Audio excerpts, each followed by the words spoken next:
지난 시간에 우리 성례에 대한 얘기들을 우리 함께 살펴보았습니다. 오늘도 이어서 성례에 대해서 우리 조금 더 이야기를 우리 나누도록 하고, 우리 다음 주부터는 이 구체적으로 세례와 또 성찬에 대한 얘기들을 좀 더 깊이 우리 다루도록 하겠습니다. 우리 지난 시간에 했던 내용들을 잠깐 한번 살펴보면, 하나님께서 우리에게 은혜의 방편, 은혜의 수단을 아주 중요한 두 가지를 주셨는데, 그게 하나는 말씀이고 하나는 성례입니다. 우리 하이델베르크 교리문답 65문을 보면 이 말씀과 성례의 이 중요성, 그리고 그 역할을 명확하게 구분해서 이 설명해 주고 있는 것을 우리 볼 수 있는데, 우리 말씀은 기본적으로 어떤 역할을 하냐면 복음을 전함으로 믿음을 일으키는 역할을 하는 겁니다.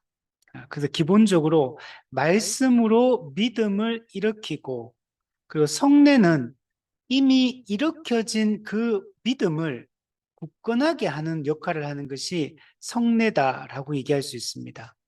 그러니까 성례 그 자체가 믿음을 일으키는 게 아니고, 말씀으로 일으켜진 믿음을 성례는 견고하게 하고 굳건하게 하고 강하게 하는 것이 이 성례의 역할이다라고 얘기할 수 있습니다.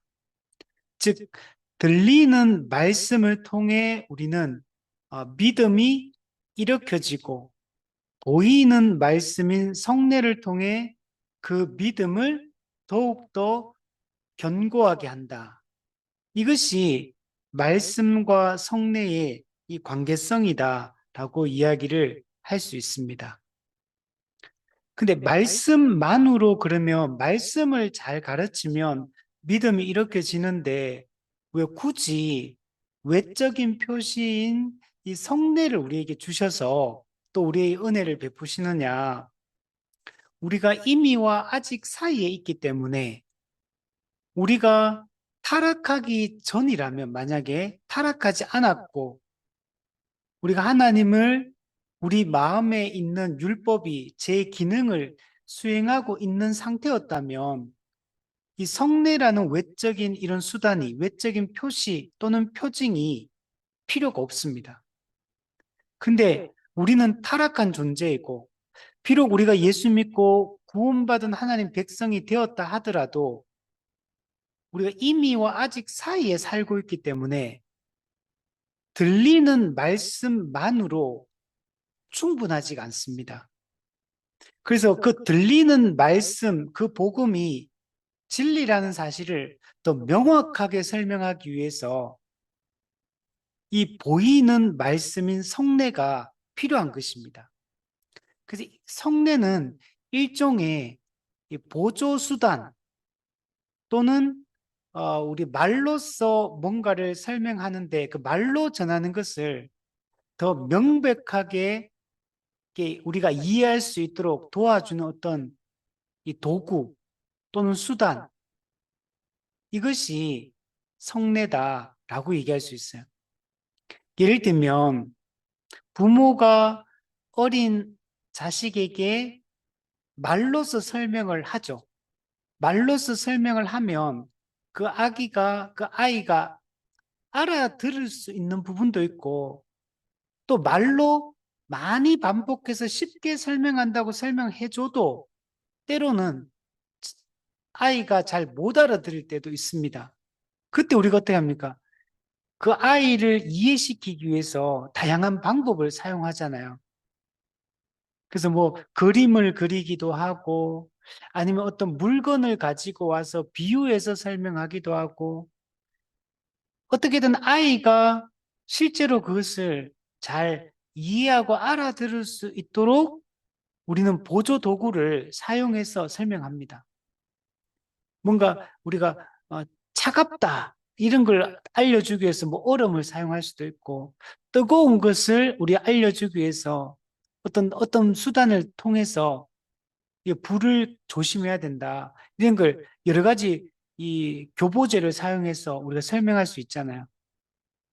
그리고 우리가 복음을 잘 설명하기 위해서 말로써 설명하면 잘 알아들으면 충분히 알아들을 수 있다면 이게 필요가 없지만 그러나 우리 타락한 존재이기 때문에 예수 믿고 거듭났다 하더라도 아직 우리가 완성된 존재는 아닙니다. 여전히 죄성을 가지고 있고 또 이해력도 아직은 딸리고 그렇기 때문에 우리가 들리는 말씀을 통해서도 하나님의 은혜를 설명할 뿐만 아니라 보이는 말씀을 통해 이 보조 수단을 통해서 그 복음을 더 선명하게 이해할 수 있도록 도와주는 역할, 교보제와 같은 역할, 이게 성례다라고 이야기를 할 수 있습니다. 그래서 우리가 이 관계성을 잘 이해할 필요가 있습니다. 자, 정리해 보면 하나님이 우리에게 이제 예수 그리스도를 통해서 두 가지 성례를 주셨다. 세례와 성찬을 주셨고 세례와 성찬은 예수 그리스도께서 직접 제정하신 것이다. 근데 우리는 이 말씀은 이 들리는 말씀이고 성례는 보이는 말씀이다. 그래서 우리가 기본적으로는 일반적으로는 이 들리는 말씀 우리가 설명하고 선포하고 듣는 방식으로 우리가 진리를 알아갑니다. 근데 이것을 더 강화시키고 더 선명하게 하고 또 분명하게 이해시키기 위하여 우리가 보이는 말씀, 이 외적인 표시 또는 가시적인 이 표징을 통해서 복음을 더 분명하게 드러내는 역할을 하고 있다. 우리가 이미와 아직 사이에 있기 때문에 이 보이는 말씀, 성례가 우리에게 반드시 필요하다. 우리가 지난 시간에 이런 이야기들을 했습니다. 그리고 또 하나 이제 중요한 것이 성례 그 자체가 무슨 미신적인 효력을 가지고 있는 것은 아니다. 오늘 이 부분에 대해서 좀 더 이제 집중적으로 이 얘기를 할까요? 성례 그 자체, 성례의 그 외적인 표시 그 자체가 무슨 능력을 가지고 있거나 어떤 효력을 발생시키는 것이 아니고 그 성례를 도구로 이용해서 진리를 전달하고 하나님의 은혜를 전달하는 성령의 역사에 의해서 효력이 발생한다. 그러니까 성례 그 자체가 무슨 마술적 힘을 가지고 있는 게 아니라는 것. 그리고 성례의 의식 그 자체가 무슨 마술적 효력을 가지고 있는 게 아니고 그 성례를 도구로 활용하셔서 은혜를 전달하는 성령님의 역사에 의해서 사람은 변화가 일어난다. 그 성령님의 역사로 성례의 효력이 발생해서 우리가 구원의 은혜를 누리게 된다. 진리를 더 선명하게 알아가게 된다. 이렇게 우리가 생각을 해야 됩니다. 그러니까 진짜 변화시키는 그 능력, 내적인 변화, 영적인 변화는 성령님의 역할이다. 성령님의 내적 역사의 결과로서 우리의 내면이 변화가 되어지고 우리가 영적으로 우리가 거듭나게 되고 그 은혜에 반응하여 우리가 믿음으로 살아가게 된다. 그 일 그 자체는 성령님이 하시는 일이다. 그러나 앞서 얘기했던 것처럼 우리가 이미와 아직 사이에 있기 때문에 이, 이 보조수단. 근데 우리 지난 시간에 칼빈은 보다 열등한 방법, 보다 열등한 방법, 낮은 방편, 이걸 사용하셔서 우리를 가르치시고 우리의 생각을 깨뜨리는 역할을 하는 겁니다. 그래서 우리가 말로써 말하고 귀로 듣는 방식으로 진리를 깨닫고 이해하게 되지만 그것을 더 선명하고 분명하고 확고하게 하기 위해서 성례라는 이 외적인 표시를 성령께서 사용하셔서 일하신다.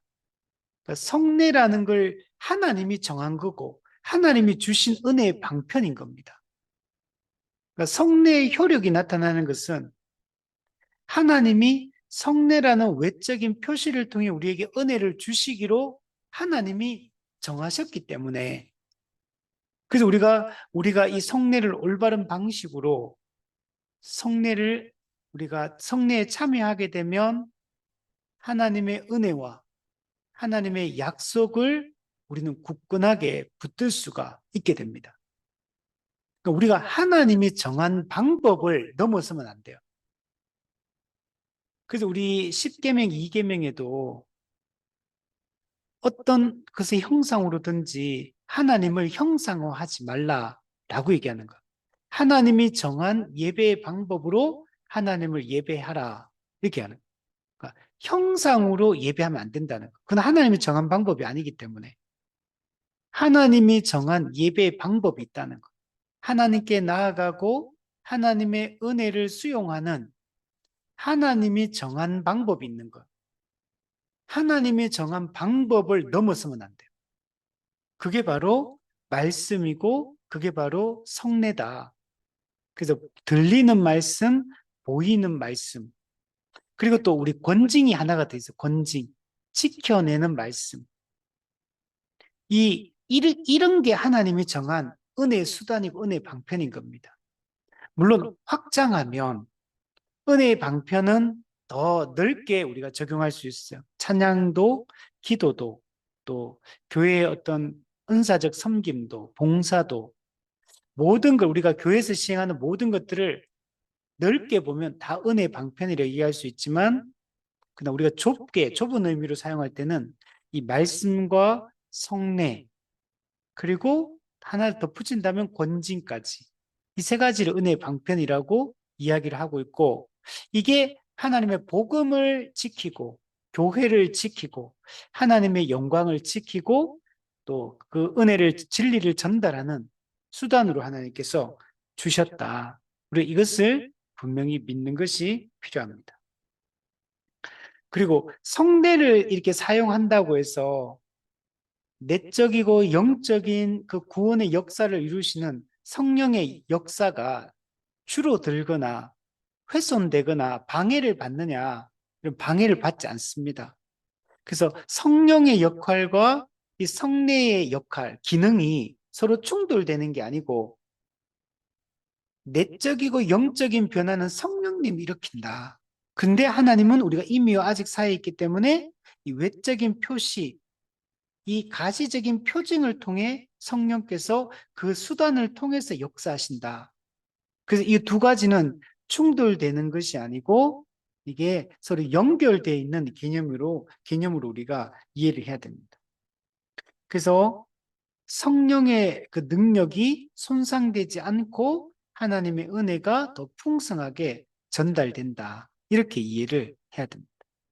자, 오늘은 우리 315문부터 320문까지 이 성례에 대한 이야기를 좀 더 이어서 하고 있습니다.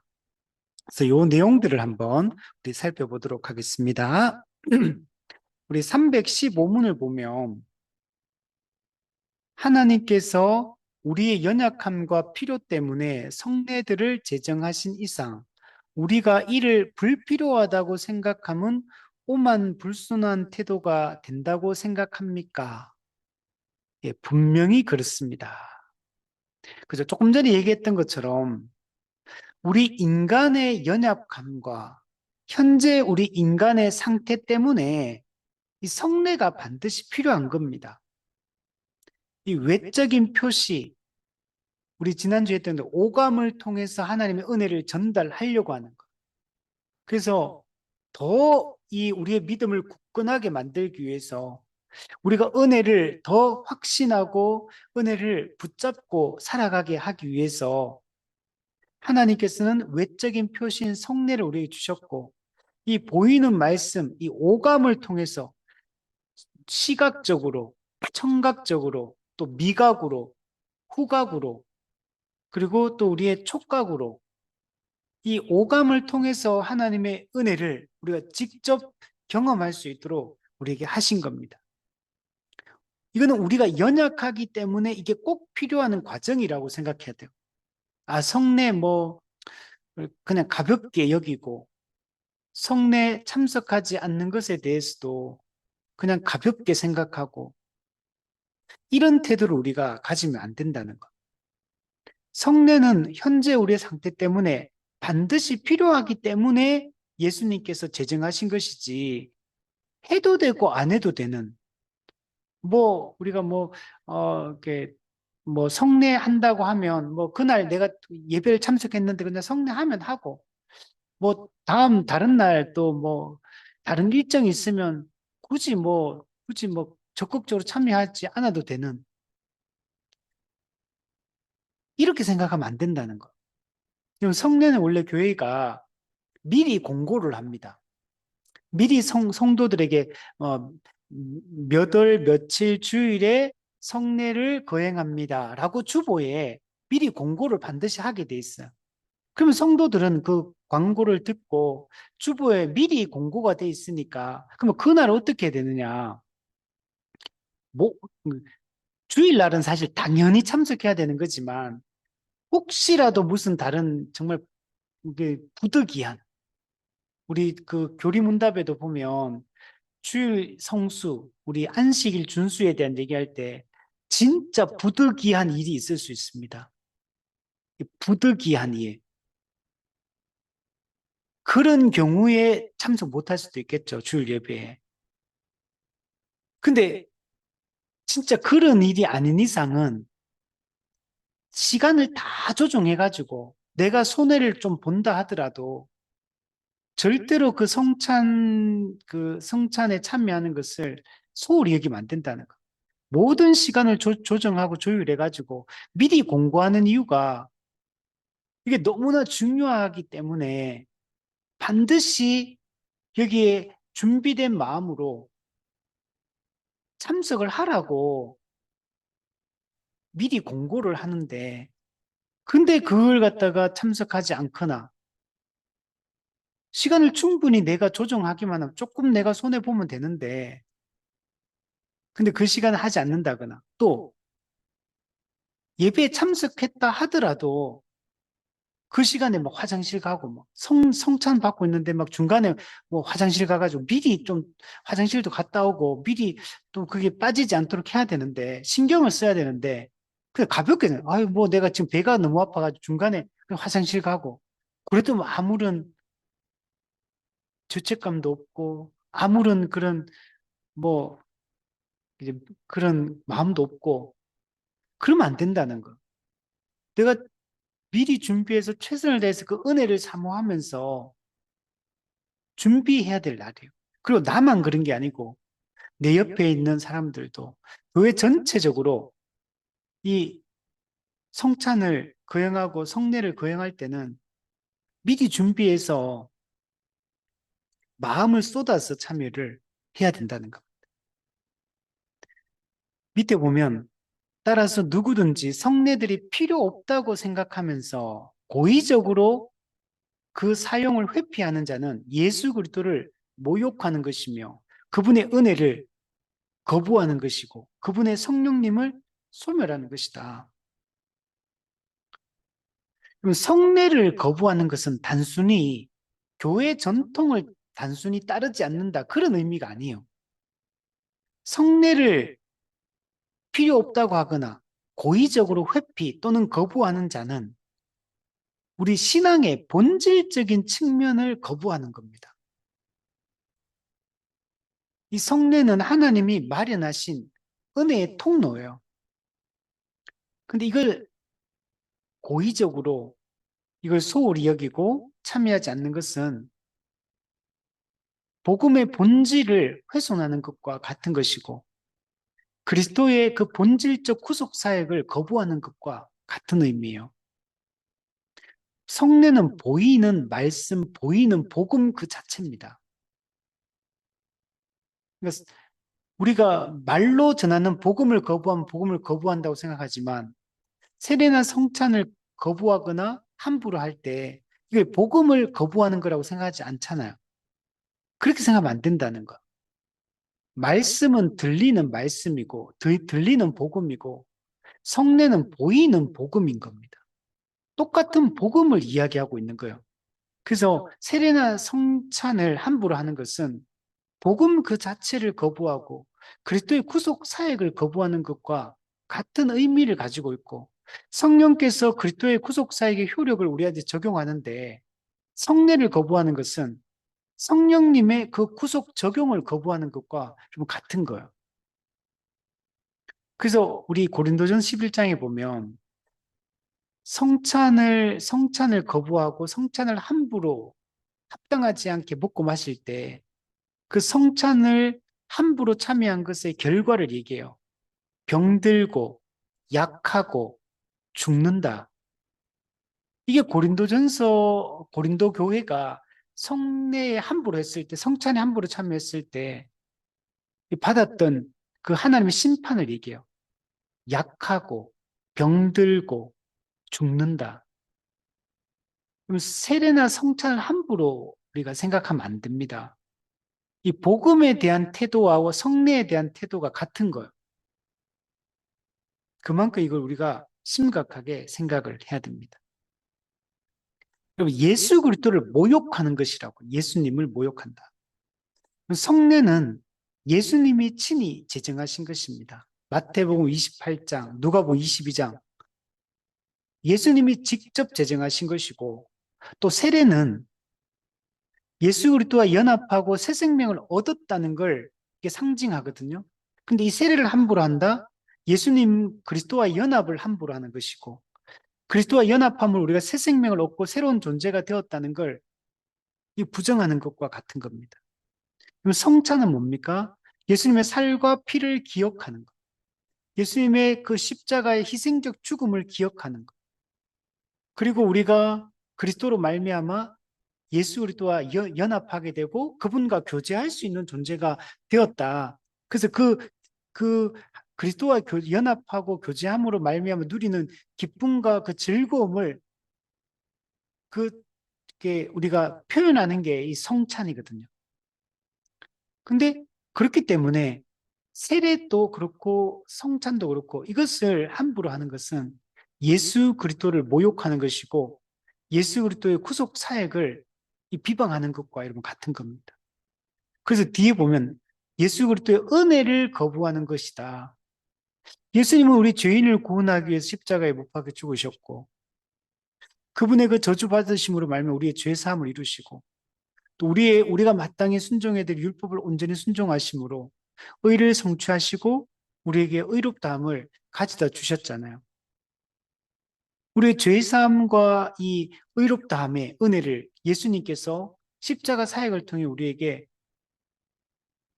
전해 주셨는데 우리가 세례와 성찬을 우리가 함부로 하고 필요 없다고 말하고 고의적으로 이것을 사용을 회피하고 거부하는 자들은 그리스도의 은혜를 거부하는 것과 같은 겁니다. 그리스도의 은혜를 거부하면 심판입니다. 우리 성경에 용서받지 못하는 죄에 대한 얘기를 해요. 모든 죄는 용서받을 수 있지만 용서받을 수 없는 죄가 한 가지가 있어요. 성령을 모독하는 죄. 사도 요한은 사망에 이르는 죄, 사망에 이르지 않는 죄가 있고 사망에 이르는 죄가 있다. 그게 뭐냐면 복음을 거부하는 거. 그리고 복음의 결과인 교회의 하나됨을 깨뜨리고 교회의 거룩성을 고의적으로 깨뜨리는 거. 이 두 가지 경우에는 여러분 구원을 못 받아요. 근데 그 일을 누가 하시냐면 성령님이 구원을 적용하시거든요. 그리고 우리가 세례와 성찬을 함부로 한다는 얘기는 성령께서 그리스도의 구속 사역의 효력을 우리에게 적용하고 은혜를 베풀어 주시는데 그것을 거부하는 것과 같은 것이 세례와 성찬을 거부하는 것이라고 할 수 있는 겁니다. 그러니까 우리가 이것을 되게 심각하게 생각을 해야 되고 성례를 함부로 취급해서는 안 된다. 성례가 뭐 해도 되고 안 해도 되는 이렇게 생각하는 것 자체가 너무나 모욕적인 이야기고 우리가 그 은혜를 거부하는 행동이다. 이것을 잘 생각을 해야 됩니다. 316문에 보면 그러나 선한 사람이나 악한 사람이 실제로 함께 성례를 받고 있는데 성례들이 어떤 은총의 확신을 줄 수 있습니까? 성례는 하나님의 은혜에 대한 표의 역할, 사인의 역할을 하고 실, 도장의 역할을 합니다. 그 성례는 표와 인의 역할을 한다. 하나님의 은혜에 대한 표시, 그 다음에 도장이란 것은 확증, 보증의 의미예요. 성례는 하나님의 은혜를 가시적으로 표시하고 하나님의 은혜를 확증하는 역할을 하는 것이 바로 이 성례다라고 얘기를 할 수 있습니다. 표의 역할, 사인의 역할을 한다는 말은 이 말씀을, 복음을 눈으로 보고 손으로 만질 수 있도록 외적으로 표시하는 거라는 거예요. 그래서 영적인 실체인 하나님의 은혜와 하나님의 구원 약속을 시각적으로 우리에게 보여주는 역할을 하는 것이 바로 이 표로서의 역할이고, 인으로서의 역할은 하나님의 은혜와 그 약속을 확증하고 보증하는 역할을 하는 겁니다. 우리가 뭔가를 확증하고 보증을 하려면 전세 계약을 맺는다. 그러면 전세 계약서에 도장을 딱 찍는 순간 그 계약 기간 동안에는 그 집을 사용할 수 있는 권리가 그 세입자에게 있는 거잖아요. 그래서 도장, 인을 찍는 것은 확증하는 의미. 그 효력을 보증하는 역할. 이것이 바로 인의 역할이라고 할 수 있습니다. 그래서 하나님이 우리에게 베풀으신 은혜와 그 약속이 진실되고 확실하고 우리에게 완성될 거라는 걸 확증해 주는 역할. 이것이 바로 성례인 겁니다. 자, 그러나 성례가 표와 표시의 역할, 확증의 역할을 하는데 성례 자체가 구원을 일으키는 건 아니에요. 성례 그 자체가 구원을 일으키는 게 아니고 성례는 하나님의 은혜로 이미 구원받은 자들의 믿음을 강화하는 역할, 그리고 구원의 확신을 더하게 하는 역할. 이게 바로 성례가 하는 역할입니다. 자, 그러니까 쉽게 얘기하면 성례가 구원의 필수 조건은 아닙니다. 세례를 안 받았다고 해서 구원 못 받거나 성찬에 참여하지 않는다고 해서 구원을 못 받는 건 아니에요. 성례를 거행하지 않는다고 해서 참된 믿음을 가질 수 없거나 구원을 못 받는 게 아닙니다. 세례나 성찬 안 받았다 하더라도 여러분 하나의 백성이 될 수 있고 구원 받을 수 있습니다. 그러니까 구원의 필수 조건은 아니다 분명히. 그러나 앞서 얘기했듯이 이미와 아직 사이에 우리가 있기 때문에 이 성례라는 외적인 표시를 통해서 복음을 눈으로 분명하게 보여주고 또 우리에게 이 하나님의 은혜의 결과가 우리에게 확실하게 주어질 것에 대한 이 보증, 확증이 없으면 이 땅에서 살아가는 동안에 우리가 매우 연약한 상태로 살아갈 수밖에 없어요. 믿음이 견고해야 되는데 믿음이 늘 흔들려요. 그러면 구원의 확신이 단단하게 구원의 확신을 가지고 있어야 되는데 구원의 확신이 너무나 유동적으로 흔들리게 돼요. 그러니까 구원을 못 받는다는 얘기예요. 구원은 받는데 받을 수 있으나 믿음이 매우 연약한 상태로 우리가 살아가게 됩니다. 근데 이 성례를 시행을 하게 되면 이미 구원받은 성도가 믿음을 더욱더 굳건하고 탄탄하게 만들어가는 역할을 해요. 그래서 성례를 통해 주어지는 이 은혜가 있는 겁니다. 그래서 성례도 은혜의 수단, 은혜의 방편이라고 이야기를 하는 것.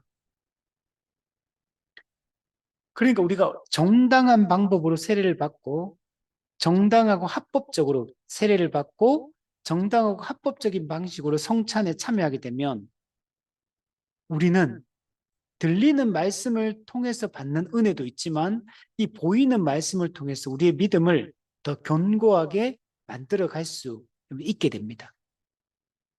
그러니까 세례와 성찬을 정당하게 거행하고 정당하게 참여하는 것이 이 땅에서 이미 아직 사회에 살고 있는 성도들에게는 꼭 필요한, 너무나 필수적으로 중요한 부분이다라고 얘기를 할 수 있는 겁니다. 근데 성례의 이 본질적 효력은 세례받는 사람의 믿음, 세례받는 사람의 도덕적 상태와는 사실 상관이 없습니다. 성례의 이 효력, 이걸 다른 말로 하면 성례의 객관적 효력, 성례의 객관적 효력은 우리 사람이 어떻게 하느냐에 따라 우리의 믿음이 강하냐 약하냐 또는 우리가 도덕적으로 깨끗하게 살아왔냐 거룩하게 살아왔냐 아니냐 이것 때문에 성례의 객관적 효력이 나타나는 게 아니에요. 그냥 성례 그 자체는 하나님이 정한 은혜의 방편이기 때문에 성례 그 자체에 하나님이 객관적 효력을 우리한테 주신 거예요. 그냥 내 상태가 어떠하냐 아니냐에 따라 성례가 효력이 나타나거나 안 나타나는 게 아니고 그러니까 근본적인 차원에서 말하면 성례 그 자체가 하나님이 정한 구원의 방편이기 때문에 성례 그 자체가 하나님이 정한 은혜의 방편인 성례 그 자체의 객관적 효력을 가지고 있는 겁니다. 그래서 지금 여기서 이제 그 얘기는 선한 사람이나 악한 사람이 성례를 똑같이 받고 있어요. 근데 그것과 상관없이 하나의 성례의 은총은, 은혜는 그냥 객관적으로 나타나는 거야. 성례의 효력은 객관적이다, 기본적으로. 이걸 우리가 첫 번째로 생각해야 돼요. 그 성례의 효력은 성례 자체가 가지고 있는 객관적 효력 때문인 거지. 성례를 받는 사람의 믿음이나 또 도덕적 상태에 따라서 그러니까 사람의 어떤 주관적 상태에 따라서 이게 달라지는 게 아니라는 거. 심지어 성례를 거행하는 집례자, 목사를 얘기하죠. 성례를 거행하는 목사가 어떠하냐에 따라서 성례의 효력이 나타날 수도 있고 안 나타날 수도 있다. 이런 게 아니에요. 집례자도 아니고 받는 자도 아니고 하나님이 정한 이 은혜의 방편인 성례 그 자체에 객관적 효력을 가지고 있다. 근데 물론 여기서 우리가 또 한 단계 더 들어가야 돼. 그러면 이거 오해할 수 있거든요. 그러면 성례 그 자체가 무슨 미신적 효력이 있습니까? 또는 성례라는 의식을 행하는 의식 그 자체에 무슨 효능감이 있습니까? 이렇게 오해할 수 있거든요. 또 그건 또 아니에요. 그래서 이 부분은 성례의 객관적 효력, 그건 하나님이 정하셨기 때문에 하나님이 정한 은혜의 방편이기 때문에 성례를 통해 이 그 은혜의 효력이, 구원의 효력이 나타난다. 기본 요걸 우리가 잘 생각을 해야 됩니다. 자, 이해되시죠? 요걸 이제 성례의 객관적 효력이라고 얘기를 하고 있는 겁니다. 자, 그런데 성례의 객관적 효력만 있는 게 아니고 성례에 또 주관적 적용이 필요합니다. 성례 그 자체는 하나님이 정하셨기 때문에 객관적 효력이 있지만 그다음 각 개인에게 성례 효력이 실제로 주관적으로 적용이 돼야 됩니다. 그게 될 때 실제로 우리 각 개인은 성례의 효력이 우리한테 실제적으로 발생하게 됩니다. 그거는 이제 밑에 좀 이따가 이제 나오는데 그게 크게 보면은 은혜 때문이고 첫 번째, 두 번째는 믿음 때문이에요. 하나님의 은혜 때문이고 또 우리의 믿음 때문이다. 이것 때문에 각 개인에게 성례의 효력이 실제적으로 나타나게 돼요. 그래서 성례의 주관적 적용, 성례의 효력의 주관적 적용, 이게 반드시 이루어져야 됩니다. 근데 불신자 같은 경우는 성례에 참여한다 할지라도 하나님의 은혜를 받지 못합니다. 또 사악한 자, 악한 자, 사악한 자도, 그러니까 불신자도 그렇고 사악한 자도 성례 그 형식 그 자체에는 참여할 수 있지만, 그러나 성례의 효력은 그들에게는 발생하지 않습니다. 불신자라는 얘기는 복음을 거부하고 있다는 얘기죠. 그러니까 복음을 거부하고 있는 자에게 하나님이 은혜를 주실 리가 없잖아요. 사악한 자, 고의적으로 죄를 짓고 고의적으로 성례를 거부하고 고의적으로 성례를 불필요하다고 하고 고의적으로 성례를 회방하는 자, 이들에게도 당연히 성례의 효력이 나타나지 않겠죠. 성례의 효력은 참된 믿음을 가진 거듭난 참된 하나님의 백성들이 이 성례에 참여했을 때 성령의 역사에 의해 성례의 그 효력이 나타나서 그들이 하나님의 은혜를 받게 되고 믿음이 굳건하게 세워지게 되는 겁니다.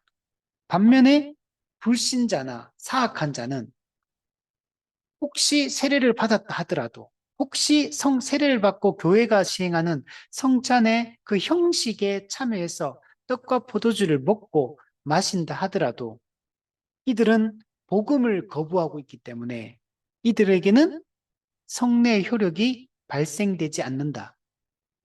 의식 그 자체는 참여할 수 있을지 몰라도 그들에게 성례의 어떤 실제적 은혜가 그들에게 주어지지는 않는다. 이렇게 생각을 해야 됩니다. 근데 로마 가톨릭 같은 경우는 성례의 의식 그 자체에 참여하면 자동적으로 은혜가 주어진다고 생각해요. 우리 기독교와 로마 가톨릭은 완전히 다르죠. 그러니까 성례라는 의식 그 자체에 참여하기만 하면, 형식적으로 참여하기만 하면 자동적으로 은혜가 베풀어진다고 로마 가톨릭은 성례, 그러니까 실제 어떤 성례론적 효능감, 이게 있다고 실제로 생각하는 거예요. 근데 우리는 그걸 거부합니다. 성례 그 자체의 미신적 효과를 가진 것도 아니고 성례의 그 외적 표시인 물과 떡과 포도주 그 자체의 능력이 있는 것도 아니고 성례라는 의식을 거행하는 의식 거행 그 자체의 능력이 나타나는 것도 아니고 우리는 오직 이 복음에 대한 믿음과 그리고 그 하나님의 은혜에 대한 의지, 이걸로부터 성령께서 이런 사람들에게 성령께서 성례의 효력이 객관적으로 나타나게 하시는 겁니다. 그리고 주관적으로 적용되게 하시는 겁니다. 자, 그 얘기를 317문에 보면 그렇다면 성례들은 어떻게 그리고 언제 그 고유한 효력을 일으키게 되는 것입니까? 우리 316문에서 성례의 객관적 효력에 대해서 얘기했잖아요. 우리 317문에는 이 성례의 객관적 효력이 각 개인에게, 각 성도에게 주관적으로 적용되기 위해서는 반드시 조건이 있어요.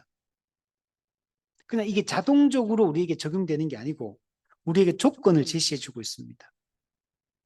여러분, 성례 그 자체는 하나님의 은혜를 담고 있는 통로가 맞습니다. 그래서 성례 그 자체가 성례의 효력, 객관적 효력을 담보하고 있습니다. 그러나 그 성례가 가지고 있는 객관적 효력이 실제적으로 각 개인에게 적용되는 건 다른 문제예요. 이게 주관적으로 각 개인에게 적용이 돼야지만 실제적 유익, 실제적 구원의 확신을 우리는 가지게 됩니다. 그렇게 되기 위해서는 우리 성례를 받는 그 사람이 능동적으로 참여를 해야 돼요. 우리가 그냥 수동적으로 그냥 아무것도 안 하고 가만히 있는데 그냥 자동적으로 알아서 은혜가 막 와닿고 막 그냥 마음에 쑥쑥 들어오고 성례의 효력을 막 누리고 이런 게 아니고 우리가 능동적으로 우리가 참여하고 반응하는 게 반드시 있어야 됩니다. 그래야지만 각 개인에게 성례의 실제적 효력이 발생이 되게 되는 겁니다. 예를 들면 이런 거예요. 우리 예수님이 2000년 전에 우리를 위해서 십자가에 죽으시고 부활하시고 승천하셨다고 해서 자동적으로 우리가 구원받는 게 아니에요. 그는 예수님이 이루신 객관적 구속 성취고 예수님이 그 죽으시고 부활하시고 승천하시고 하신 그 일이 우리 각 개인에게 실질적 효력을 나타내려면 믿어야 돼요. 그리스도의 인격과 사역을 믿을 때 실제적으로 우리에게 구원이 적용돼서 우리는 그 은혜의 혜택을 여러분 누리게 되는 겁니다. 자, 마찬가지로 우리 그 조건이 뭐냐면 답을 보시면 우리가 오직 예수 그리스도와 그분의 은혜만을 구하면서 믿음으로 이 성례들에 참여할 때 효력을 일으키게 됩니다. 자, 우리가 해야 될 일은 뭐냐면 예수 그리스도와 그분의 은혜를 갈구해야 됩니다. 간절히 추구해야 돼요. 그리스도와 그리스도가 베푸신 은혜를 갈구하지 않으면 성례의 효력이 나타나지 않습니다. 그리고 그것을 우리가 적극적으로 찾고 은혜를 사모하면서 믿음으로 이 성례에 참여해야 된다. 즉 성례라는 의식 자체를 해야 돼요. 세례를 받아야 되고 성찬에 참여를 해야 됩니다. 근데 그때 참여할 때 아무 생각 없이 하면 안 된다는 거. 그리스도와 그분이 베푸신 은혜에 대한 믿음을 가지고 참여할 때 성례의 효력이 나타난다. 그래서 주관적으로 적용되기 위해서는 우리의 믿음이라는 조건이 중요해요. 하나님의 은혜를 갈망하고 사모하는 마음이 있어야 돼요. 그것에 대한 갈망과 그 믿음을 우리가 가질 때 실제적으로 적용이 되게 되는 겁니다. 우리는 철저히 그리스도의 은혜에 의존해야 됩니다. 그리스도의 은혜에 의존하지 않고서는 효력이 여러분 발생되지 않는 겁니다. 여러분 수도관이 설치가 됐어요. 옛날에 우리가 우물을 사용하다가 펌프질을 하다가 이제는 수도관을 설치하고 근데 집에서 수도 꼭지만 딱 틀면 물이 나오잖아요. 수도관 다 연결해 놨어요. 근데 주인이 목마르다, 목마르다, 물 마시고 싶다 말하면서도 수도 꼭지를 안 틀어요. 그러면 그 사람 어떻게 됩니까? 그죠? 수돗물을 마실 수가 없어요. 그 목마름을 해결할 수가 없잖아요. 하나님이 객관적으로 이 객관적 은혜로 모든 일을 다 이뤄놨는데 수도관을 다 깔아놨고 이제는 그 생수의 샘물을 수도꼭지만 틀면 생수의 샘물을 마실 수 있는데 그럼 우리가 영적으로 살아나는데 수도꼭지 틀어라 그러면 이제 네가 살 것이다 했는데 수도꼭지를 안 틀어요 계속. 그러면 은혜를 누릴 수 없죠. 마찬가지로 그리고 믿음이 일종의 수도꼭지를 트는 것과 같은 거. 예수 그리스도께서 2000년 전에 우리를 위해서 은혜를 베풀어 주시고 십자가 사역을 완성해 주셨잖아요. 객관적으로. 근데 우리가 그것을 믿지 않으면 예수님이 2000년 전에 우리를 위해서 죽으시고 부활하시고 승천하셨다 하더라도 믿지 않으면 나하고는 연결이 안 됩니다. 객관적 은혜가 그 구원이 적용이 안 돼요. 그래서 우리가 성례도 마찬가지라는 거. 우리가 믿을 때 그리스도와 연합하고 우리가 구원받듯이 우리가 믿을 때 성례의 이 은혜에 믿음으로 이 성례에 참여할 때 그 성례의 효력이 주관적으로 우리에게 적용되어서 그 하나님의 은혜를 우리는 누리게 되고 우리의 믿음은 더 굳건하게 여러분 세워지게 여러분 되는 겁니다. 그러면 우리가 이 성례에 하나님이 정한 은혜의 방편이 이 성례에 믿음으로 적극적으로 참여해야 되고 근데 이 참여할 때는 어떤 마음을 해야 되냐면 그리스도가 베푸신 은혜에 대한 이 사모함으로 갈망하는 마음으로 참여할 때 이게 믿음으로 참여하는 거. 이렇게 할 때 성례에 실제적 효력이 발생한다. 우리 318문에 보면 왜 우리가 성례에서 예수 그리스도를 구해야 합니까? 우리 317문에서 예수 그리스도와 그분이 베푸신 은혜를 우리는 갈구해야 된다 그랬잖아요. 왜 그렇게 해야 되냐는 거. 왜? 왜 우리는 예수님을 찾아야 되냐? 왜 예수님의 은혜에 우리는 집중해야 되느냐? 밑에 보면, 저는 우리가 성례에서 구원을 찾기 위해 외적인 표시에 집착을 가져야 한다든가, 또는 그 자체에 어떤 감추어진 능력이 있다고 말하는 것이 아닙니다. 우리 앞서 얘기했듯이 성례를 오해하면 안 돼요. 우리가 이 외적인 표시를 시행함으로 말미암아 구원을 받으려고 하는 게 아니에요. 성례는 구원을 받기 위해서 하는 게 아니고 말씀의 은혜로 구원받은 자들이 그 믿음을 더 견고하고 강하게 하기 위하여 성례를 참여하는 거예요. 자, 그래서 이 외적인 표시 그 자체가 우리를 구원하는 게 아니다. 그래서 우리가 세례를 받을 때도 교회에서 막 나이 되면 또 뭐 교회 조금 다니면 막 세례 받으라 그러잖아요. 세례 받으면 네가 거듭날 거다. 세례 받으면 은혜를 더 충만히 받아. 세례 받으면 복 받을 거다. 이런 의미로 자꾸 받으라고요. 거듭나지도 않았는데. 그분이 여러분 안 믿어진다 하면 절대 주면 안 되고 우리가 옆에서 지켜보고 저 사람 거듭남의 증거들이 안 나타나면 절대로 세례를 받으라고 하면 안 돼요. 저희 아이들도 아직까지 세례를 안 받았거든요. 유아 세례는 받았지만 입교를 안 했습니다. 한 명은 중학생, 한 명은 고등학생인데 왜냐하면 아직 충분히 객관적으로 이 신앙 고백을 분명하게 아직 하지 못하고 있어요. 스스로가 믿어진다고 말해야 되고 스스로가 그 분명한 신앙 고백을 말할 수 있어야 되고 설명할 수 있어야 되고 확신해야 돼요, 본인이. 근데 그거 없는데 그리고 또 객관적 그것만으로도 안 돼요. 주관적 증거가 나타나야 돼요. 정말 복음을 알고 있고 복음을 참되게 믿고 있다는 주관적 증거가 열매로 거룩한 삶으로 그의 생각의 변화, 태도의 변화, 말 행동의 변화로 그 뚜렷하게 나타나야 돼요. 아니 긴 것 같기도 아닌 것 같기도 그러면 아니에요, 여러분.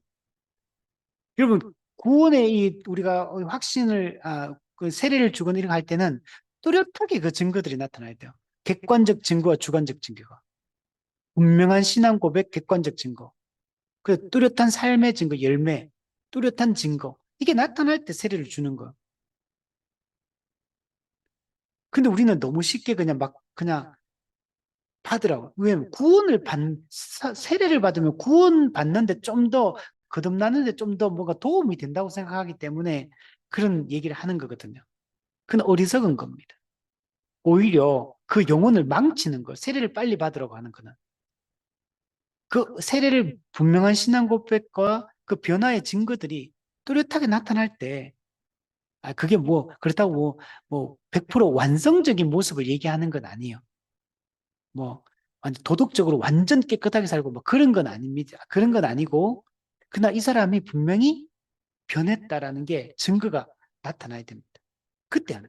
그리고 또, 이 성례 의식 그 자체에 감추어진 능력이 있는 것도 아니라 그랬죠. 형식적으로 참여한다고 되는 게 아니에요. 율법주의적인 태도도 안 되고, 미신적 접근도 이러면 안 되는 겁니다. 성례 자체에 신비로운 힘이 있는 것도 아니에요. 하나님이 그냥 성례를 그렇게 정하셨기 때문에 성례에 참여하는 자에게 그 효력이 발생하는 거지.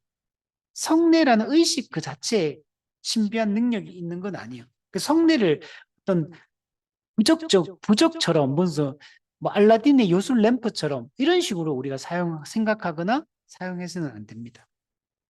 자, 근데 밑에 보면 그 반대로 우리는 이 표시가, 외적 표시가 우리를 예수 그리스도께로 올바로 인도할 수 있는 보조 수단이라 생각하는 겁니다. 우리가 말로써 복음을 듣는 거, 이게 가장 중요합니다. 근데 플러스 이 성례를 통해서 이 보조적인 수단을 통해서 우리가 하나님의 은혜를 더 깊이 깨닫고 예수 그리스도께 더 가까이 나아갈 수 있게 하는 겁니다. 이렇게 하면 우리가 예수님 안에서만 구원과 모든 행복을 구하기 위해서입니다. 그죠? 우리의 구원도 예수님 안에만 있고, 우리의 행복도 예수님 안에만 있어요. 예수님 밖에는 행복도 없고 구원도 없어요. 오직 예수님 안에만 있기 때문에 우리는 들리는 말씀을 통해 예수님을 알아가고 보이는 말씀을 통해 예수 그리스도를 더 깊이 또 알아가는, 그래서 말씀과 성례가 항상 같이 갈 때 더 풍성한 우리가 복음에 대한 이해를 갖게 되고 그 하나님의 은혜를 전달받고 그 은혜의 효력을 더 우리가 풍성하게 우리가 누릴 수 있게 되는 겁니다. 자, 그래서 그만큼 이 성례가 중요하다라는 얘기를 하는 거예요. 우리 319문 보면 성례에 참여하기 위해서는 신앙이 요구되는 것이라면, 그러니까 성례에 참여하기 위해서 믿음이 요구된다 그랬죠. 앞서 믿음이 없이 성례에 참여하면 효력이 없어요. 반드시 믿음으로 성례에 참여할 때 성례의 효력이 나타난다. 자, 그러면 어째서 당신은 이 성례들이 우리로 하여금 하나님의 약속에 대한 확신을 갖게 하고 또 우리 자신의 신앙을 굳게 할 목적으로 우리에게 주어졌다고 말하는 것입니까? 자, 밑에 보면 신앙, 즉 믿음이란 우리 안에서 한 번 시작되었다는 것으로 충분한 것이 아닙니다. 네, 이게 중요한 거예요. 우리가 처음 예수 믿을 때 믿음을 가졌다고 해서 그 다음부터 믿음이 없어도 되는 거냐? 그게 아니에요. 한 번 믿음으로 구원받았다고 해서 그냥 모든 게 땡이다. 그런 게 아니라는 겁니다. 이 신앙은 계속적인 양육과 공급을 받아야 하며 우리 안에서 매일 성장해야 하고 증가해 나아가야 됩니다. 왜 그러냐면 믿음이 한 번 이만큼 올라왔다고 해서 믿음이 이 상태에 계속 가만히 있는 게 아니에요. 이 땅에서는 이미와 아직 사이에는 믿음이 이만큼 올라왔다가도 죄 짓고 은혜의 방편을 사용해서 은혜를 사모하지 않으면 믿음이 이게 뚝 떨어져요. 이렇게. 믿음이 가만히 있는 게 아니에요. 다시 그런데 우리가 은혜의 방편을 부지런히 사용해서 말씀과 기도로 또 우리가 또 성례로 이렇게 은혜를 받으면 믿음이 또 이렇게 올라가요. 자라가. 그러면 더욱 확신이 강해지고 구원의 확신도 강해지고 또 우리가 진리, 복음에 대한 확신이 강해져요. 그러면 우리 믿음이 더 굳건해져요. 근데 또 그렇다고 해서 이만큼 올라왔다고 이게 또 가만히 있느냐? 가만히 있는 게 아니에요. 또 우리가 신앙생활 또 대충 하고 은혜를 사모하지 않으면 이게 또다시 이게 뚝 떨어져요, 이게. 이게 이 땅에 이미 와직선 이게 믿음이 왔다 갔다 이렇게 할 수가 있는 겁니다.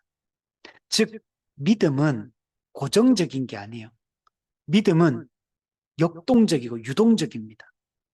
그래서 우리가 은혜의 방편을 부지런히 사용해서 은혜를 많이 받으면 받아서 은혜는 믿음은 이렇게 점점 조금은 이렇게 있지만 올라가요. 이렇게 믿음이 점점 강해져. 그러면 믿음이 강해진다는 얘기는 구원의 확신도 점점 강해진다는 얘기고 하나님에 대한 신뢰도 점점 강해지고 그러면 염려와 두려움은 사라지고 하나님이 우리에게 선하게 우리의 삶 속에 역사하시고 이끌어 가신다는 확신이 강해지니까 웬만한 일이 닥쳐도 요동함이 없게 돼요. 인생의 풍랑이 쳐도 흔들림이 없이 걸어갈 수 있고 무슨 일이 일어나도 구원의 확신과 즐거움을 잃어버리지 않고 살게 돼요. 근데 똑같이 예수 믿고 구원받은 사람이라 하더라도 우리가 은혜의 방편을 부지런히 해서 은혜를 받지 않으면 믿음이 자꾸 이렇게 요동칩니다. 뚝 떨어져. 물론 이 믿음이 약화되었다고 해서 이 사람이 구원이 취소되는 건 아니에요. 참된 믿음으로 거듭난 사람은 믿음이 이 땅에서 유동적이기는 하지만 이 사람이 구원이 취소되지는 않습니다. 성도의 견인, 하나님의 은혜로 택한 자들은 끝까지 믿음을 내려가더라도 다시 회복되게 하고 회개하고 돌이키게 하세요. 하나님께서 은혜를 베푸셔서. 그렇지만 이 땅에 사는 동안 어떻게 되냐? 이게 이렇게 계속되는 거예요. 이렇게 살면 예수 믿고 이 땅에서 믿음으로 산다 하더라도 이렇게 사는 사람들은 구원의 즐거움도 없고 구원의 확신도 약하고 또 하나님의 함께 하심의 증거들도 잘 경험하지 못해요. 그러니까 내 힘으로 살게 돼요. 이렇게 되면. 그래서 분명히 예수 믿고 하나님의 백성이 되긴 되었다 하더라도 매우 연약한 상태에서 이 땅을 우리는 살게 되는 겁니다. 그렇기 때문에 우리가 말씀을 꾸준히 가까이 하는 게 중요하고 이 성례에 우리가 정당하게 참여해서 이 성례의 은혜를 받는 것이 우리의 믿음이 견고해지고 굳건해지는데 매우 중요한 요소라는 거예요. 아니, 저는 그런 거 필요 없습니다. 그냥 설교나 열심히 듣고 이것만으로 충분합니다. 안 그렇다니까요. 우리가 개인적으로 공예배에 참석해 설교를 잘 듣는 게 1차적으로 가장 중요한 게 맞아요. 근데 거기서 끝나는 게 아니에요. 양육을 반드시 받아야 돼요. 교회에서 양육을. 세 번째, 개인 경건 시간을 반드시 가져야 돼요. 뿐만 아니라 이 세 가지는 들리는 말씀이에요. 이 세 가지는 들리는 말씀. 플러스 성례, 세례와 성찬을 통해 믿음을 더 강화시키고 굳건하고 견고하게 하는 과정이 반드시 필요한 겁니다. 자, 밑에 보면 그렇기 때문에 하나님께서는 신앙을 양육하고 견고하게 하며 증가시키기 위하여 우리에게 성례를 주신 것입니다. 이것이 바울이 성례는 하나님의 약속 우리 마음속에 확정하기 위해 필요한 것이라고 말한 의미입니다. 즉 하나님의 말씀, 약속을 우리 마음속에 확정한다는 말은 하나님의 은혜를 우리 마음속에 더 굳건하게 이렇게 뿌리 내리게 한다는 것. 그걸 통해 우리의 믿음을 더 견고하게 한다는 것. 뭐가? 성례를 통해서. 그만큼 이 보이는 말씀이 중요하다라고 얘기하는 것. 만약에 여러분 생각해 보세요.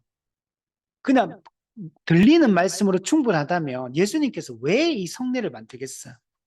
세례를 왜 제정하시고 성찬을 왜 제정하시고 교회는 역사적으로 왜 이렇게 이 성례를 거행해 왔겠습니까?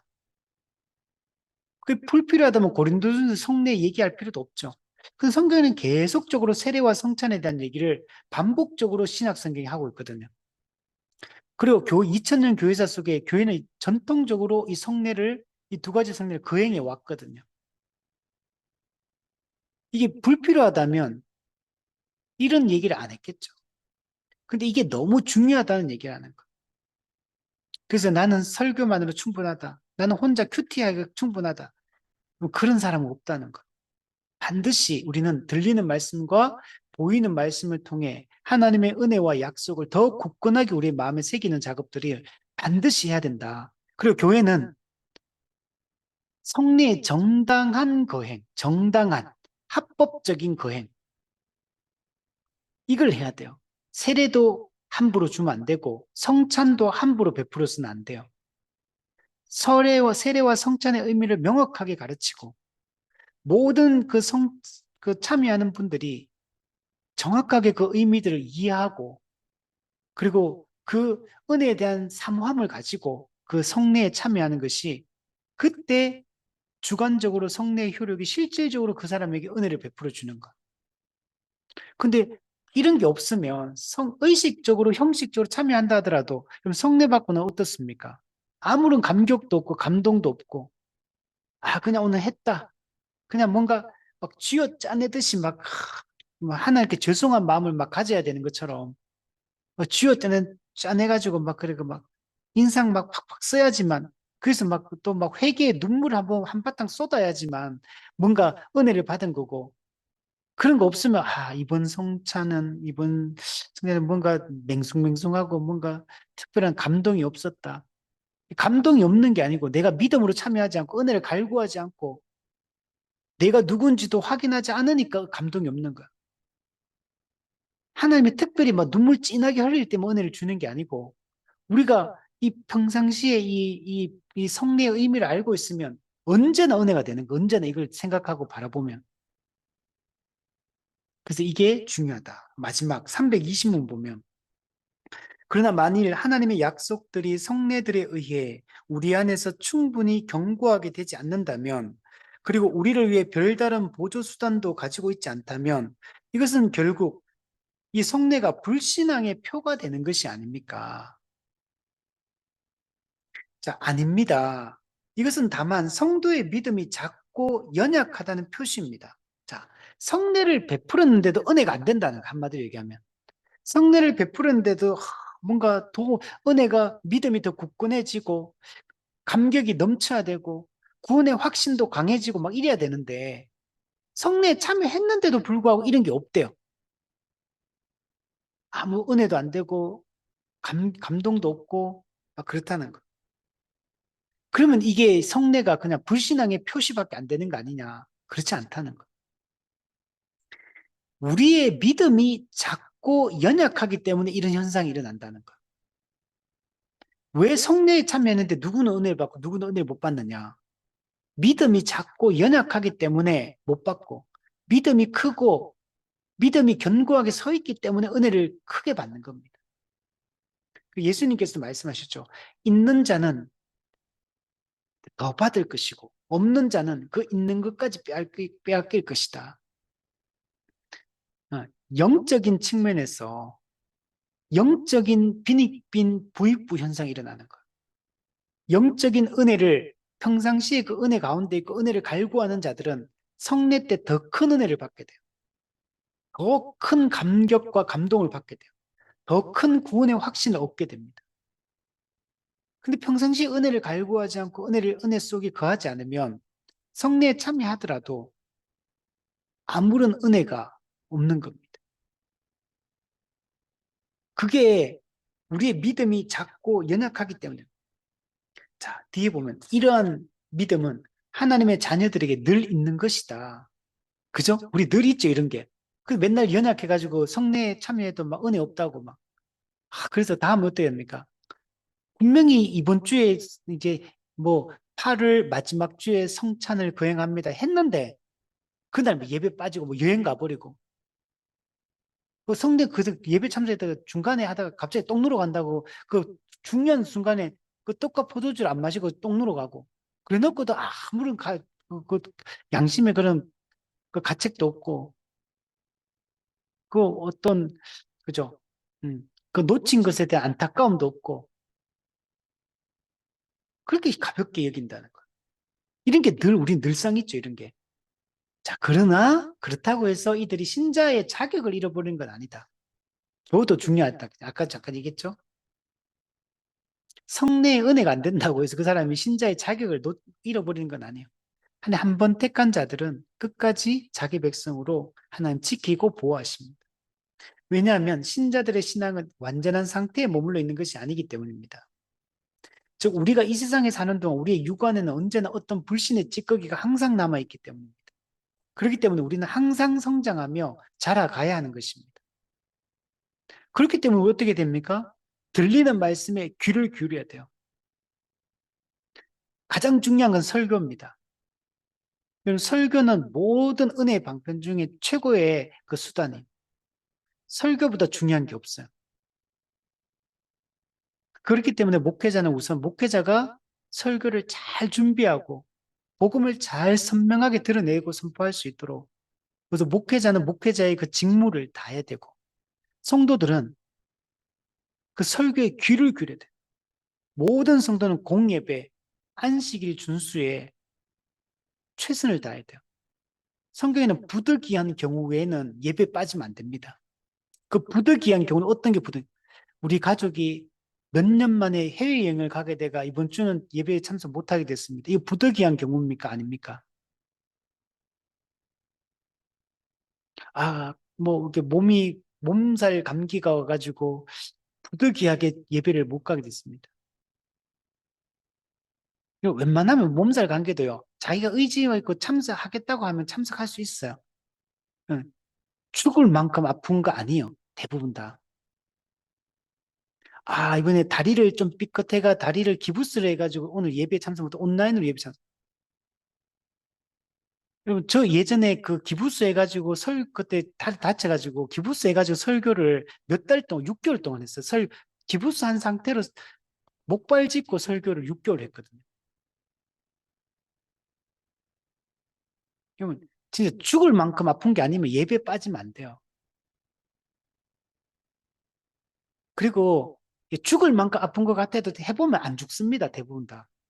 걱정하지 마시고 예배를 그렇게 소홀히 여기면 안 돼요. 공예배 참석을 함부로 여기면 안 돼요. 그 뭐, 또 우리가 조금 있으면 그냥 온라인으로 참석하지 뭐, 아니면 뭐, 다른 교회 잠깐 갔다가 뭐, 여행 가거나 뭐, 다른 일 하고 뭐, 그렇게 하면 안 돼요. 내가 속한 지역교회 가서 예배를 드려야 돼요. 그렇게 참석을 정말 부득이하게 못하는 경우에 어떤 마음을 가지냐면, 성도들과 하나님 앞에 함께 예배드리지 못하는 것에 대한 안타까움.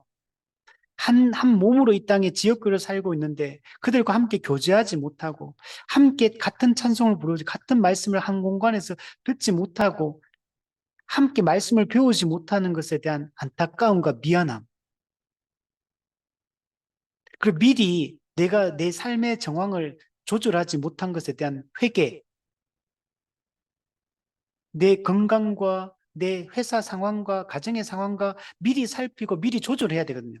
우리 교리 문답에 보면. 미리 다 살펴서 그런 상황이 발생되지 않도록 모든 것들을 총동원해서 그 상황을 변화시키기 위한 노력들을 그 이전에 해야 돼요. 뻔히 이렇게 하면 뻔히 이날 교회 못 가는 거 뻔히 알면서도 그냥 그렇게 하는 거 그건 죄입니다, 죄. 큰 죄를 짓고 있는 거라는 걸 생각해야 돼요. 공적 양육도 마찬가지죠. 양육도 내가 하고 싶으면 하고 뭐 하고 싶으면 신청하면 이번 학기에는 신청하고 이번 학기 그런 게 아니에요. 모든 성도는 매주 공적 양육에 교회가 시행하는 공약에 참여를 해야 됩니다. 그건 의무지. 그거는 내가 선택 사항이 아니에요. 공적 예배와 공적 의무를 누가 그걸 그죠? 선택 사항이라고 누가 얘기합니까? 그건 의무입니다. 공적 의무. 여러분, 그 세례 서약 속에 우리가 이 교회에 내가 세례 받을 때 이 교회 속하여 이 교회 한 몸으로 살겠다고 고백할 때 공적인 이 양육에 참석하고 공적 예배에 참석하고 헌금을 드리겠다는 이 의무, 헌금, 11조, 그리고 교회의 모든 봉사와 섬김에 동참하겠다는 의무로 내가 서약한 거예요, 서약. 해도 되고 안 해도 되는 게 아니에요, 이런 게 다. 그 우리는 너무 그냥 가볍게 이렇게 생각한다는 거. 그리고 또 개인 경건의 의무, 경건 생활. 매일 말씀, 골방 기도를 하고 매일 성경을 읽고 연구하는 거. 이거는 의무지 선택사항이 아니에요. 아니, 저는 이번 주는 하고 다음 주는 안 하기로 결정했습니다. 자기가 선택하는 게 아니에요. 매일 하는 게 의무입니다. 그냥 말씀과 기도는 매일 하는 게 그냥 의무예요, 의무. 우리가 이게 전부 다 그냥 각 개인에게 그냥 뭐 기호식품도 아니고 자기 마음대로 결정하고 자기 마음대로 선택하고. 여러분, 우리가 예수 믿는 순간 개인은 없어진 거예요. 우리는 개별적 존재, 개인적 존재가 아니에요. 예수 그리스도 안에서 한 몸의 한 지체, 각 부분으로 속해 있는 존재예요. 내 행동, 내 말, 내 어떤 태도가 전체 몸에 영향을 미치는 각 부분으로 존재하고 각 지체로 존재하고 있다는 걸 인식해야 돼요. 우리는 더 이상 개인적 존재가 아니에요. 개인이 아닙니다. 뭐 자꾸와 교회가 뭐 개인 프라이버시에 대해 교회가 왜 자꾸 관여하느냐. 아니면 교회를 그러면 나오지 말아야 돼요. 내가 교회가 되는 순간 개인이라는 존재는 없어졌는데 무슨 자꾸 개인 프라이버시 타령하고 개인적인 문제, 우리 가정의 문제 왜 교회가 나서 개입하느냐고. 아니, 자녀 양육의 부부 관계 왜 교회가 자꾸 뭐라고 하냐고. 그런데 개인의 문제라고 생각. 개인의 문제가 아니에요. 우리는 한 몸 된 교회에 속한 교회적 존재요, 공동체적 존재요, 집합적 존재요. 존재론적으로 개인이 아니에요. 머리이신 그리스도의 통치를 받는 그리스도의 몸으로 존재하지 우리가 누가 각 개인으로 존재합니까 지금? 근데 전부 다 개인으로 판단하고 개인적 결정을 내리고 개인적 선택을 하고 개인적인 삶을 살아가고 거기다가 다 개인이 다 그 판단하고 다 내려버려요. 여러분 아니에요. 우리는 한 몸에 속한 교회라는 그리스도의 몸으로 존재한다는 사실 인식하고 교회와 함께 교회의 지도를 받으며 머리이신 그리스도의 통치를 받는 이런 공동체적 삶을 훈련하고 연습을 해야 돼요. 교회적 삶을 살아가야 돼요. 그러니까 이런 것들이 안 되면 우리가 잘할 수도 없고 성장할 수도 없어요. 아니, 저는 그냥 개인적으로 성찬에 참여, 개인적으로 그냥 말씀 보고, 개인적으로 뭐 기도하고, 아니요. 그렇게 하면 진리가 반드시 이 삶이 왜곡되게 돼 있고, 복음의 본질이 희석되거나 훼손되거나 변질될 수밖에 없어요. 하나님이 존재론적으로 그렇게 혼자 살 수 있는 존재를 안 만들어 놨기 때문에, 그게 불가능하기 때문에 이미 아직 사회에서 나 자신도 죄성을 가지고 있고 세상 풍조는 악해서 끊임없이 우리를 죄로 미혹하고 있고 그 배후에는 악한 영적 권세인 사탄이 계속 우리에게 세속 문화를 통해 세상 풍조를 통해서 우리의 생각을 자꾸 왜곡시키고 자꾸 잘못된 것을 우리의 눈으로 보게 하고 귀로 듣게 하고 그래서 이 세속주의에 물들게 하는 데 있는데 자기 혼자 그걸 자기를 지켜낸다고요? 그 불가능합니다. 그래서 혼자 고립되고 교회를 떠나고 한 몸 된 공동체를 떠나면 그리고 그냥 교회 다니는 걸 지금 얘기하는 게 아니에요. 그 주일날 예배 한번 드리러 가는 그런 거 말고 봉사 한번 찔끔하고 교회 가는 거 말고 제대로 된 교회적 삶, 말씀의 공유가 실제로 성도끼리 일어나야 되고 일상의 공유, 삶의 공유, 생각의 공유가 실제적으로 이루어져야 돼요. 그래서 같은 생각과 같은 믿음으로 한 마음과 한 뜻으로 실제로 일상의 모든 영역을 살아가는 삶. 이게 우리한테 이루어져야 돼. 이렇게 될 때 정말 이 말씀의 은혜든 성례의 은혜든 이 모든 것을 우리가 실제로 누릴 수 있고 교회답게 우리 정말 살아갈 수 있어. 하나님 나라를 현시하는 교회라 해놓고 교회는 맨날 세상에 그냥 막 비방거리가 되고 구경거리가 되고 정말 합당하지 않은 거죠. 교회가 모든 것의 유일한 소망이라고 해놓고 성도조차도 교회가 전혀 소망되지 않는 성도조차도 교회가 너무나 타락해 있는 모습으로 비친다면 교회가 무슨 세상에 비치고 세상에 존재론적으로는 그렇게 말하지만 실제 상태는 전혀 아닌 것 같아 버리잖아요.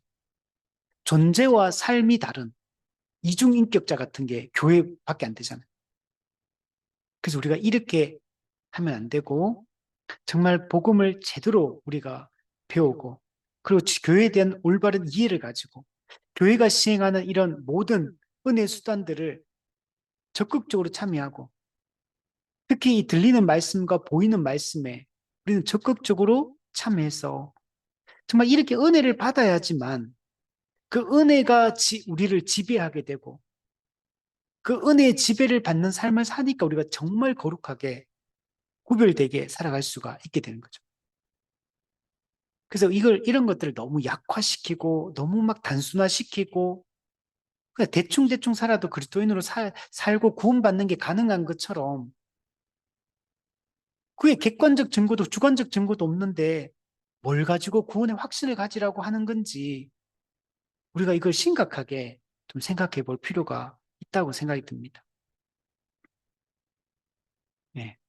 제가 좀 너무 강하게 얘기를 표현을 했는데 순화해서 여러분 욕 뭐라하는 게 아니니까 네, 순화해서 잘 들으시고 그래 정말 이런 좋은 교회를 함께 꿈꾸고 정말 지역교회 안에서 이런 것들이 제대로 이루어지기 시작하고 그것이 확장되어서 이제 교회와 교회 연합, 다른 교회들과 연합을 통해서 정말 이 땅에 하나님 나라를 현시하는 그런 교회로서 이 땅에 우리 세워질 수 있으면 좋겠습니다.